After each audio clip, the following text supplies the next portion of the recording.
En plus des difficultés du relief sauvage des Hamadas du Draa, Jebel Bani et Fumlassen nous braconnent nos amis les Aïtata, constata Douib. Nous aurons à braver les hordes de pillards qui infestent les régions de Tamgrou et Mamid el-Gislan. Les Ergibat, fractionnés en clans, ne cessent d'engendrer des groupuscules travaillant pour leur compte. On entre à Tamgrou, demanda Hamza. Non. Ni Tamgrou, ni dans aucun autre village à moins d'y être contraints. Lui répondit l'amputé. À la deuxième aube, ils avaient dépassé Tamgrou et atteint les contreforts au-delà de l'agglomération, empruntant des chemins détournés et des raccourcis qu'ils connaissaient. Bientôt la caravane fut devant un étroit ravin aux parois accidentées, ne permettant par endroits que le passage d'un cheval à la fois, mais offrant par d'autres, l'espace suffisant pour une halte ou un besoin pressant. Ils s'y aventurèrent. En son milieu, une excavation semblait les inviter à venir s'y reposer et se restaurer. Ils n'en demandaient pas mieux pour y bivouaquer. Cet endroit est idéal comme échappatoire, en cas de pourchasse ennemie lors du retour, pensa Douib. Omar. Toi et El-Walid, dynamitez-moi l'entrée de ce précipice. Ordonna-t-il. Les deux hommes retournèrent à l'entrée avec une quantité de bâtons de dynamite, un cordon de mèche et une corde. Ils camouflèrent un nombre de cartouches dans des trous qu'ils creusèrent au moyen de leurs pelle-pioches, juste en dessous du bord de l'un des flancs du ravin, avant de les relier avec un même et unique cordon qu'ils dissimulèrent dans les déchirures naturelles de la roche. Le travail fini et sur le point de rejoindre leurs compagnons, ils remarquèrent un nuage de poussière au loin et les en informèrent. Qui ça peut-il bien être, se demandèrent-ils les uns les autres. Ça peut être un des gangs d'Orgibat. C'est leur zone gardée. En fin de compte, ils ne peuvent être que des ennemis, pensa Douib tout haut. Ou des amis. Préféra Saad. De toute façon prenez vos armes et soyez prompts à tirer. S'il s'agit de la bande de Ali le Borgne, il va tenir son fusil sur ses cuisses, le doigt sur la détente, et poser un tas de questions pour endormir l'adversaire. Juste au cours de l'une d'elles, il gratte son oreille de la main libre. C'est le déclenchement d'une fusillade en règle de la part de ces hommes.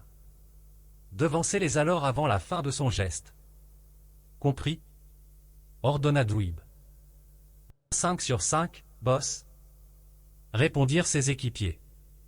Chacun d'entre eux alla se placer à l'endroit qui lui semblait propice à la riposte parmi les roches saillantes des deux flancs du ravin. Quelques minutes plus tard, des échos de pas de sabots se firent entendre avant une courbe du passage, puis l'avant-garde apparut et ensuite le reste de la bande. Une douzaine de cavaliers avec Ali le Borgne à leur tête, toujours coiffé de son bandeau vert qui lui couvrait son œil gauche. Salam alaikum. Beula-t-il pour nos amis avant de se retourner vers ses acolytes. Regardez. Une sympathique caravane de marchands, mais armés. Puis s'adressant à Hamza et El-Walid qui occupaient côte à côte le même abri. De quoi avez-vous peur, chers amis? Dans cette contrée ne vivent que de paisibles éleveurs de chèvres et d'abeilles. Ah oui? On nous a plutôt conseillé de rester sur nos gardes dans ces parages et faire gaffe aux mauvaises rencontres, répondit Hamza.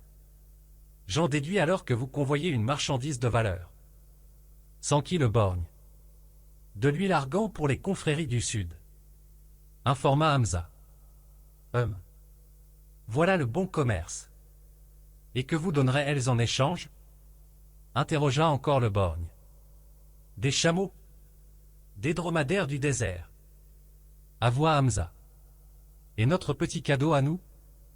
Vous savez bien qu'on a droit à un tribut de passage. 3 mules et ce qu'elles portent par exemple. Au village nous avons toujours besoin de ces bêtes. Avec elles les déplacements dans ces reliefs sauvages deviennent faciles et abordables. Continua le Borgne. Nos clients ne le voudraient point. Ça les mettrait en rogne, trancha Hamza. Et toi l'amputé? Serais-tu la célébrité avec laquelle on nous casse les oreilles tout le temps et dans toutes les régions? Interrogea le Borgne en esquissant le mouvement de porter sa main à son oreille. Une salve désordonnée de coutonna, ressemblant à celle que donnerait en spectacle une rangée de cavaliers ratant le coche, aux amateurs de fantasia. Hamza et ses hommes quant à eux, en vrais professionnels, les tirèrent en un minimum de temps et leur firent mordre la poussière à tous. Inhumez-les tous dans la même fosse. Gueula l'amputé. Pourquoi ne pas les abandonner aux prédateurs? Proposa Omar. Non. S'opposa Douib. Ça n'est point notre religion. Et leurs chevaux? Sans qui El-Walid? nous les emmenons avec nous pour les lâcher quelque part. C'est du temps gagné pour nous. Si jamais ils retournent chez eux. Maintenant, tout le peuple Orgibat se liguerait pour nous courir après. Alors déjeunons et débinons-nous vite, commanda l'amputé.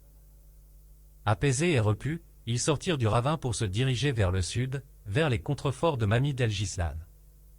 Les 7 compagnons se reposaient dans des coins ombragés par la végétation qu'offrait la contrée ou à côté des points d'eau, dans les moments où la canicule devenait insupportable où qu'ils se trouvaient. Ils avaient établi leur programme de marche le basant en dehors de leurs haltes obligatoires sur les puits, les villages et les oasis, pressant l'allure des fois jusqu'au trot pendant le jour, chevauchant au pas la nuit. Comme il l'avait promis à la mère, Hamza s'occupait toujours pendant leur halte de tous les besoins, domestiques et intimes, de Douib. Ils arrivèrent enfin à un passage débouchant sur un lit de fleuve desséché et mamelonné, souvent pratiqué par les grandes caravanes en direction des grands souks sahraouis. C'était comme s'ils sortaient d'un boulevard qui se jetait sur une route nationale. Là, leur allure alla quelquefois même jusqu'au galop. Après plusieurs kilomètres le lit desséché tournant à droite, le commando poussa tout droit sur un chemin qui partait de son coude. El Walid, toujours devant eux en éclaireur, les mena par monts et par vaux, à travers des raccourcis, pour arriver un soir à l'orée d'Oum El Assal, après une semaine de marche. L'entrée dans les bourgades étant évitée, ils campèrent un peu en deçà d'une large gorge enclavée entre 2 hauts plateaux, surnommés Porte du Soudan. La végétation y était rare et se résumait en bosquets de sagros ou cactus mutilés par les chameaux altérés. La bagarre entre nous et le borgne mise à part, on peut dire qu'on nous a foutu la paix jusqu'à présent. Constata Omar. Attendons-nous au pire lors du retour, répliqua Douib. Bandes et tribus savent que nous ne convoyons rien de plus important que nos mules, nos montures et une quantité d'huile. Peut-être aussi notre arsenal? Mais pour eux notre convoi aussi insignifiant qu'il serait, leur semblerait bizarre. Ils préféreraient attendre qu'on revienne pour connaître le vrai but de notre voyage. Ils nous attendraient au point d'eau, entre Chaga et Tombouctou, dans le Tindouf pour nous rançonner ou nous liquider et s'emparer de tout. Le butin serait plus gros que maintenant. Préparez votre bivouac les gars. El Walid. Allons voir de plus près le père Cristiano. Les 2 hommes partirent à la recherche de la chapelle. Mansour avait dit qu'elle était en amont des sommets enclavant Oum El Assal, donc pas loin de leur campement. Renseignés par un berger, ils la trouvèrent, perchée sur un versant de colline, envahie de nopals et entourée de quelques cabanes. Un petit enclos retenait 3 mules, un cheval et un chameau. Des enfants vinrent à leur rencontre. Le pauvre cavalier. Il n'a pas de bras. Jeta l'un d'eux. C'est sa mère qui l'a engendré comme ça, pensa un autre tout haut. Mais non, idiot. Les mamans procréent des fois des handicapés mais des mutilés, jamais. Corrigea un 3e. Peut-être qu'il a eu un accident ou subi une punition. Du calme, petit. Ordonna El Walid. Nous voudrions rencontrer le père Cristiano. Il est dans sa chapelle, répondit le plus grand d'entre eux. Attachez vos montures et venez avec moi. La petite maison de Dieu était bâtie de pierre et torchée à la chaux, mais fort délabrée. L'enfant tapa à la porte. Un homme en soutane, dans sa quarantaine, avec une barbe et des cheveux grisonnants, ouvrit et les reçut. El Walid lui donna le médaillon en disant « Nous venons de la part de Mansour de Marrakech. Vous êtes les bienvenus. »« Entrez, entrez, » répondit le père pendant que le garçon repartait vers ses pères. Il les invita à s'asseoir autour d'une table et leur offrit du vin. « Nous ne buvons pas d'alcool, » assura El Walid avec un sourire. « Alors un café ferait l'affaire ?»« Zelma.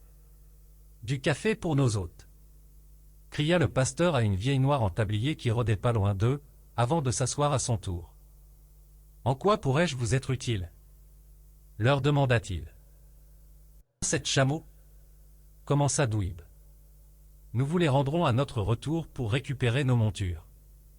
Ces dernières pourront se reposer de la chevauchée effrénée que nous leur avons imposée pour vous rallier le plus vite possible. C'est tout ce dont on a besoin. Il me faudrait toute une journée pour les avoir. » exigea le père. « Une occasion pour nous détendre nous aussi. » conclut Douib. « Nous campons en deçà de la porte du Soudan. 2 hommes vous amèneront votre commande demain au soir. » ajouta le moine en se levant, signifiant ainsi la fin de l'entrevue. Les deux hommes retournèrent au camp. Ils roupillèrent aux côtés de leurs amis ce qu'ils purent, ne ratant cependant aucune de leurs restaurations quotidiennes, récupérant leurs forces et se préparant pour la traversée du désert. Hamza s'occupa comme toujours des besoins personnels de Douib. Le lendemain, à l'approche du crépuscule, deux hommes cagoulés leur amenèrent les chameaux promis avec des outres remplies d'eau. Nos amis chargèrent leurs bardas sur le dos des dromadaires, abandonnèrent leurs bêtes aux deux gars du moine et reprirent la route.